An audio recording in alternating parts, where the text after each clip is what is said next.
The sun was just a pale smear on the horizon when Eli Hawthorne rode into Dry Creek, dust sticking to his coat and grit under his fingernails. The town was waking slowly, the few early risers squinting at him as he guided his horse toward the livery stable. Behind him, in a cloud of dust and defiance, followed a mare that had a reputation wider than the canyon itself. Black as midnight, with a blaze of white down her nose, she had thrown every rider in the county. People called her Fury, and she lived up to the name. Eli dismounted with a grunt, jerking the reins of Fury's saddle and feeding her a mouthful of oats, all the while grumbling under his breath. He'd been promised a mail-order bride. A proper one. Someone who would wear a bonnet, cook his meals, and maybe, just maybe, keep him company through the long, dry months on the ranch. What he hadn't expected was that the bride would have an opinion about his horse, or that she'd have the nerve to dictate terms. The sound of wheels on gravel made him glance up. A buggy creaked into view, dust spiraling like smoke in the dawn. Inside sat a woman with auburn hair tucked neatly under a wide-brimmed bonnet, her eyes scanning the horizon with sharp curiosity. She was younger than he'd expected, maybe barely 20, but there was a fire there, a spark that seemed to set the morning light ablaze. "You must be Eli Hawthorne," she said, her voice firm, cutting through the low hum of the town. "I'm Clara Bennett. I reckon we're to be married." She didn't smile, not at first, and her eyes immediately flicked to Fury, standing like a statue of defiance at the edge of the corral. "That's right," Eli said cautiously. "And you are." He gestured toward the mare, trying to gauge her reaction. Most women had either fled at the sight of Fury or clung to him for reassurance. "I am your bride, if you can call me that. But I won't marry a man who owns a beast that no one else can tame," she said flatly. "I'm not afraid of a horse, Mr. Hawthorne. I don't scare easy." Eli blinked, then laughed, low and bitter. "You don't scare easy? Lady, that horse, Fury, she's thrown off cowboys taller than me, meaner than any outlaw you'll meet. She's got fire in her veins. You sure you want to try?" Clara didn't answer right away. She stepped down from the buggy and adjusted the reins of her own small chestnut mare, which had a gentle eye and a steady gait. She walked toward Fury with a confidence that made Eli's jaw tighten. "I'll ride her," she said simply. "If I can't, then we don't marry. That's my condition." The words hung in the air, heavy as the morning fog curling around the distant hills. Eli wanted to laugh again, wanted to tell her she was insane. But something in the way she held herself, steady and unyielding, stopped him. "Fine," he said finally, his voice low. "You want a ride? You'll get one. But don't come crying to me when she throws you off." Clara nodded once and climbed into the saddle. Fury's ears twitched, nostrils flaring. She shifted her weight, stamping a front hoof against the dirt. Eli could see the subtle tension in her muscles, the coiled energy that promised a storm. Clara's jaw tightened, her hands gripping the reins with calm precision. For a long moment, the two of them just stared at each other. Fury snorted, blowing dust into the early sunlight. Then, like a flash of shadow and fury, she bolted. Clara leaned into the motion, her body moving with a practiced grace that surprised Eli. She didn't scream, didn't panic. She matched Fury's every buck and twist with her own balance, holding on tight as the mare reared and spun in a tight circle. Eli watched, wide-eyed. "By God," he muttered. This girl wasn't just brave, she had a gift. A natural way with horses that no one in the county had seen before. Most men would have been flung halfway to Dry Creek Saloon by now. Clara just held firm, her red hair whipping around her face, eyes blazing with a mixture of determination and exhilaration. Minutes passed like hours, and then, slowly, the thrashing slowed. Fury's ears twitched forward, and her steps grew more measured. Clara whispered softly, words Eli couldn't hear, but the mare's body relaxed, the wild energy melting into obedience. She lowered her head slightly, a silent gesture of submission. Eli approached cautiously, fear and awe tangled together. "Well, I'll be damned," he muttered. Clara finally slid from the saddle, cheeks flushed, eyes sparkling with triumph. "You see," she said, her voice steady but triumphant. "She isn't mean, She's just misunderstood. She doesn't need breaking, she needs understanding. Eli shook his head, a grin tugging at his lips despite himself. I've been trying to tame her for 3 years. 3 years. And a male bride shows up and does it in less than a morning. Clara laughed lightly, brushing dirt from her skirt. Sometimes, you just need the right approach. Horses are like people. They can sense fear, doubt, hesitation. I don't ride like I'm trying to dominate. I ride like I'm listening. Eli felt a strange warmth bloom in his chest. He'd imagined many things about this mail-order bride, most of them mundane. A polite smile, small talk over breakfast, gentle hands fixing the dust in his hair. He hadn't imagined someone who could stare down fury and win without a whip or a yell. "Well," he said finally, tipping his hat, "I reckon I owe you a fair start." "You win." "I'll take that as a yes on the marriage, then." Clara's gaze met his, steady and unwavering. "I'll marry you," she said, "but only if you promise to treat her right. She's no ordinary horse, Eli. Don't try to break her again."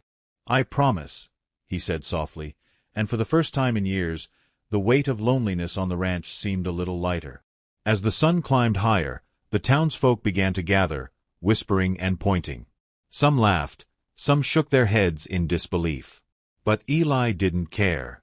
He watched Clara mount Fury again, guiding her with ease across the corral. There was a rhythm there, a silent understanding between horse and rider, and he realized that maybe, just maybe, this male bride was exactly the kind of storm he'd been waiting for.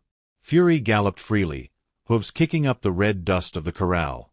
Clara's laughter rang out, pure and untamed. Eli dismounted slowly, letting the moment sink in. He didn't need anyone else's approval. He had a wild mare, a fiery bride, and a horizon that stretched endlessly into possibility. And for the first time in years, Eli Hawthorne felt like he'd finally come home. By the time the sun was fully above the hills, Dry Creek was buzzing like a disturbed hornet's nest. Word of the male bride who tamed Fury had spread faster than wildfire. Farmers, cowhands, and drifters leaned over fences or paused in doorways, whispering to one another. Some shook their heads in disbelief, others muttered curses at Eli for somehow letting a woman come in and tame a horse they'd all sworn was untamable. Clara had dismounted, brushing the sweat-damp hair from her face. She walked Fury back to the hitching post, patting the mare's neck with calm authority. Eli followed behind, hands shoved into his pockets, the hint of a grin tugging at his lips. He could hear the murmurs, the doubting looks, but he didn't care. Clara had earned her place here, and deep down, he knew this was more than just about taming a horse. "You'll need to get used to the county," Eli said, scratching the back of his neck. "People around here, they talk. They like to see a man and his mare struggling. Makes for good entertainment." Clara arched an eyebrow. "Let them talk. I don't come here to entertain anyone." Her voice was calm, but there was steel hidden beneath the gentleness. "I came here to marry a man who respects what I can do, and what a horse can do." Eli chuckled. He had a feeling this bride of his was going to be trouble, but in the best possible way. That afternoon, they rode out to the ranch together. Fury, surprisingly obedient now, kept close to Clara's chestnut mare, stepping with measured grace across the dry, cracked earth. The open range stretched endlessly, golden in the sun, dotted with sagebrush and jagged rock formations. Eli led the way, glancing over his shoulder to make sure Clara wasn't struggling. But she rode with ease, confident as if she'd been born to handle horses like Fury. "Most women would have bolted after 10 minutes, he said, voice low, almost conversational. Or cried. Or demanded a wagon back to the station." "I've never been most women," Clara said, her lips quirking into a small, private smile. "And I don't take orders I haven't agreed to." They reached the edge of the pasture where Fury and the other mares and colts grazed. The younger horses paused, sniffing the air, sensing the unusual energy in Clara. Fury, usually restless, walked beside her, calm and collected, ears flicking forward. Eli's chest swelled with a mixture of pride and disbelief. "Maybe you're the first person who's ever understood her," he muttered. "I've tried everything, yelling, whipping, sitting still for hours, and nothing worked. You just talked to her. Clara laughed lightly, swinging down from the saddle. She knelt beside Fury, stroking the mare's sleek neck. They don't need domination, Eli. They need someone who listens. Someone who understands when to push and when to step back. Eli watched her, feeling an unexpected warmth in his chest. There was something in the way she moved, calm and deliberate, that made even the wildest of creatures yield. He wondered if she'd ever turn that understanding toward him. Evening fell, painting the sky in bruised shades of purple and red. Back at the ranch, Eli's neighbors began arriving, claiming to check in, but clearly eager to see Clara and the mare. There was old Jim Crowley, a grizzled rancher with more scars than teeth, and his nephew, Tommy, who was barely tall enough to ride a pony. They watched with open mouths as Clara led Fury around the corral, a quiet command in her voice, guiding the mare with minimal fuss. She's tamed her," Jim muttered. "By God, I never thought anyone could." "Not just tamed," Eli said, arms crossed, leaning against the fence. "She's earned her respect. You watch her, she don't need me to hold her reins." Tommy whistled. "I didn't know a horse could. I mean, that girl, she's something else." Clara looked up at them, calm and unbothered. "Horses are like people," she said evenly. "Treat them right, and they'll follow you. Treat them wrong, and they'll break you." She gave Fury a gentle pat, the mare snorting and flicking her tail in agreement. The men muttered among themselves, clearly impressed. But the admiration came tinged with suspicion, as if Clara's skill somehow threatened their own masculinity. Eli noticed, and he laughed softly. "She'll fit in fine," he said, turning to Clara. "Don't worry about the men. They'll catch on eventually." Clara raised an eyebrow, clearly skeptical. "Eventually?" she asked. "Eventually," Eli repeated. "And if they don't, well, we've got a strong mare and a stronger bride. That ought to be enough to keep them from causing trouble." The first night in the house was quiet. Clara moved through the small kitchen with a practiced hand, unpacking supplies and setting the table. Eli watched her, fascinated. She didn't rush, didn't fumble. Everything she touched seemed to settle into place, as if she belonged there. He couldn't deny the strange thrill of seeing her in his home, moving through his space like it had always been hers. They ate in silence at first, the soft sounds of the wind rustling through the canyon the only accompaniment. Clara's eyes occasionally flicked toward the window, toward Fury in the corral. Eli noticed, and a small smile tugged at his lips. "She's happy," he said softly. "That mare, she's finally happy. And you?" He trailed off, unsure if he should say more. Clara met his gaze, eyes steady. "I am happy," she said simply. "I came here to make a life, not just to marry someone. I needed to know I could handle it, and I can. And now I choose to stay. With you. With this land. With her." She gestured toward Fury, who flicked her ears lazily at the sound of her name. Eli felt a lump in his throat. 3 years of loneliness, of hard work and stubborn pride, had led to this moment, a fiery woman, a wild mare finally at peace, and a life that promised something more than dust and isolation. Days turned into weeks. Clara and Eli worked together on the ranch, mending fences, tending the cattle, and riding the hills. The townsfolk gradually accepted her, first with wary glances, then with cautious nods. Children began to follow her, fascinated by the way she handled horses, and soon she was giving lessons, showing the younger ranchers that understanding and patience could tame even the wildest steed.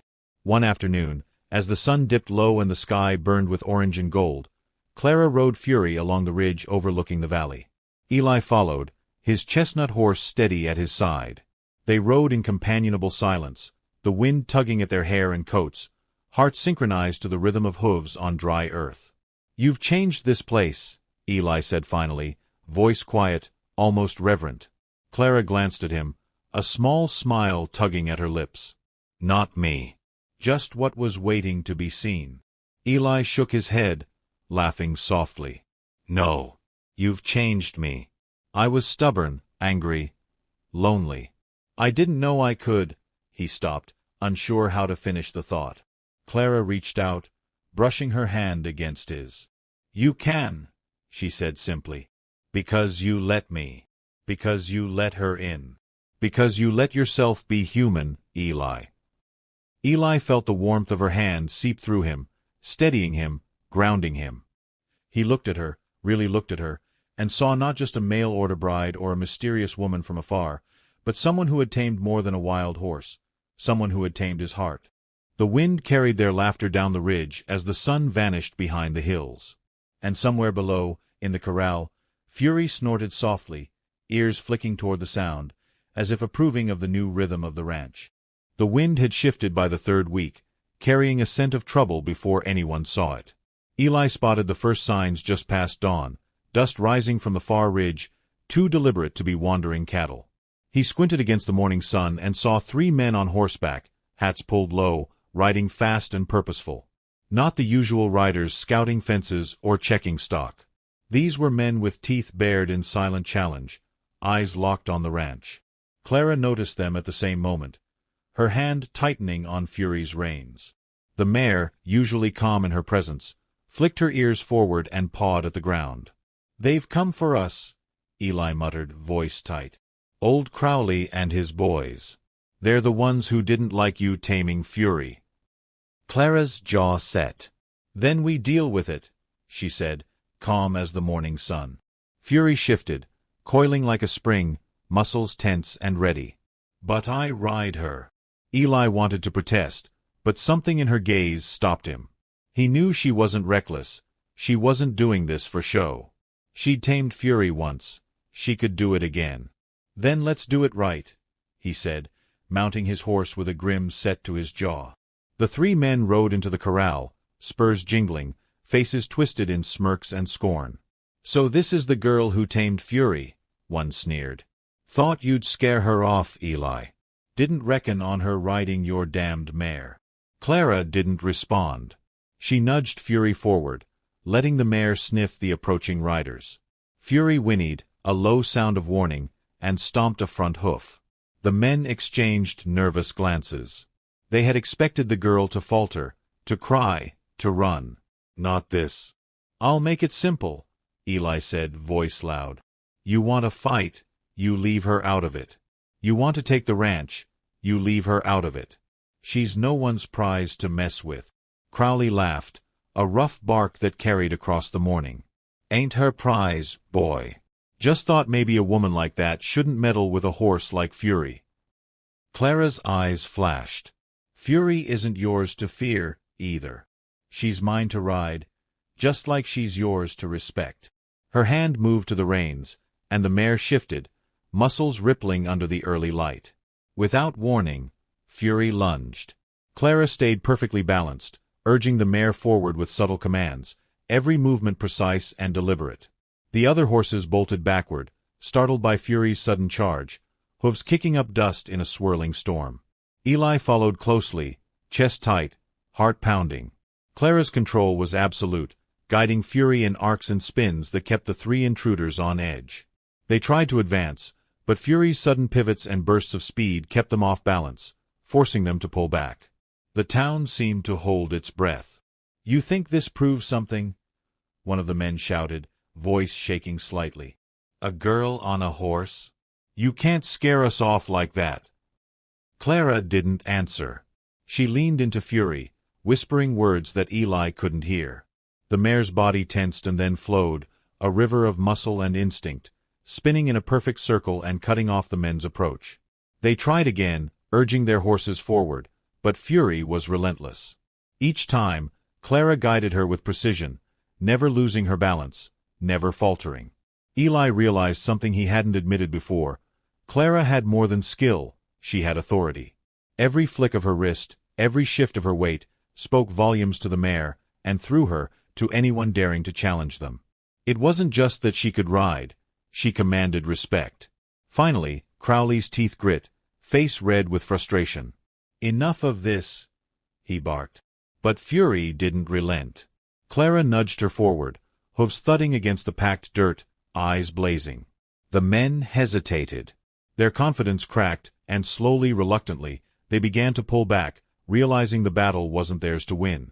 Clara finally allowed fury to slow, stepping back with the mare to stand beside Eli. Dust coated their boots and coats, hair wild from the wind, but the fire in their eyes was unmistakable.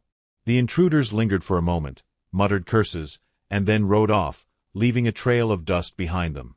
Eli dismounted, breathing hard, but smiling. He walked over to Clara and wrapped an arm around her shoulders. "You're incredible," he said, voice low. "I don't think anyone else could have done that." Clara laughed softly, brushing dirt from her skirt. "It wasn't just me. It was her," she said, patting Fury's neck. "We work together.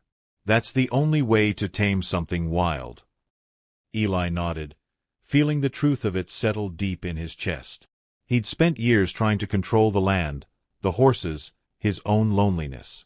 Clara hadn't fought him or the mare. She had shown them both the respect they deserved. That was strength, and it was something he had never encountered until now. The rest of the week passed in quiet triumph.